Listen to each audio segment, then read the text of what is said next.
Siamo con Armando Serena, imprenditore nel settore vinicolo di Montebelluna. Voi avete una grande produzione, ma in questo periodo la vostra attività si può considerare sostanzialmente ferma o continuate a lavorare? Al termine della settimana scorsa abbiamo completato le spedizioni verso l'estero, adesso naturalmente c'è ancora attività perché è una delle attività che può proseguire ma a ranghi veramente ridotti, sebbene i contatti commerciali con la clientela vengono mantenuti con i mezzi telefonici, via Skype, come si chiama, VPN con altri sistemi che io non conosco proprio benissimo, a dire la verità. Quindi anche voi vi siete adattati ad una operazione di smart working in generale? Sì, beh, sicuramente sì, abbiamo anche necessità appunto in questo momento di presentare bilanci abbastanza definitivi alle banche perché le banche sono disponibili a finanziarci perché l'azienda rispetta determinati canoni di positività, e ci finanzierebbero anche per tutte le necessità che abbiamo a interessi bassissimi, o quasi zero diciamo.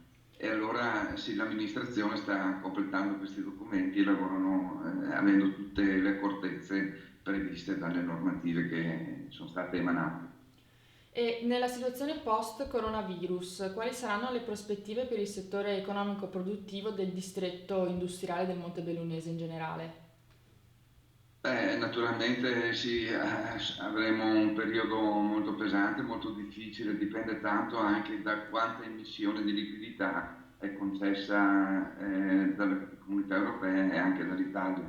Io ho fatto prima due calcoli: se rimaniamo fermi con la produzione per 2 mesi, siccome il PIL italiano è di circa 1900 miliardi all'anno, significa che servono 316 miliardi di liquidità da mettere nel mercato. E se questa viene in qualche modo concessa o fornita, allora sì, ci saranno sicuramente dei contraccolpi, però verranno fortemente attutiti.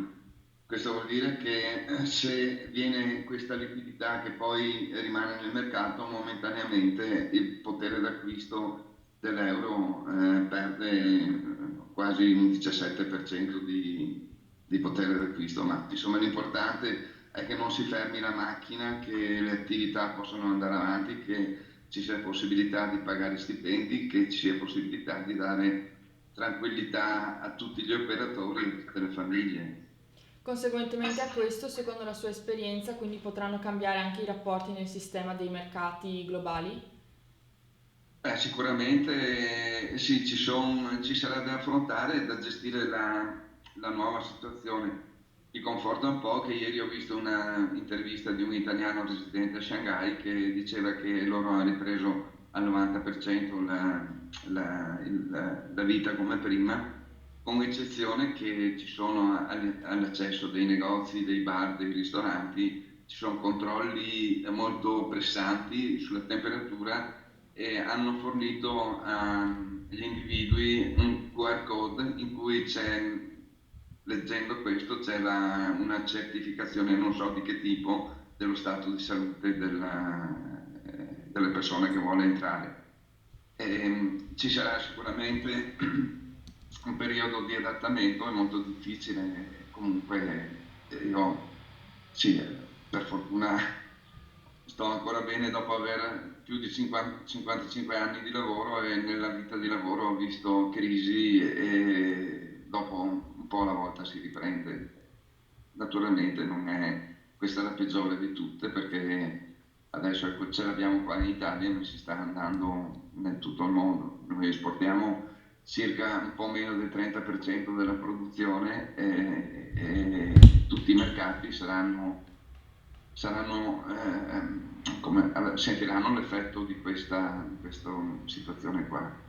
Mi conforta per esempio appunto di aver sentito che il Giappone sta riprendendo, che la Cina sta riprendendo, sebbene la Cina non sia ancora un grandissimo mercato. Sempre in relazione alle esportazioni, ultimamente si è parlato del fatto che in America e negli Stati Uniti c'è una grande richiesta di DOCG quasi superiore allo champagne francese. Come si potrebbe spingere ancora di più questa buona notizia a nostro favore?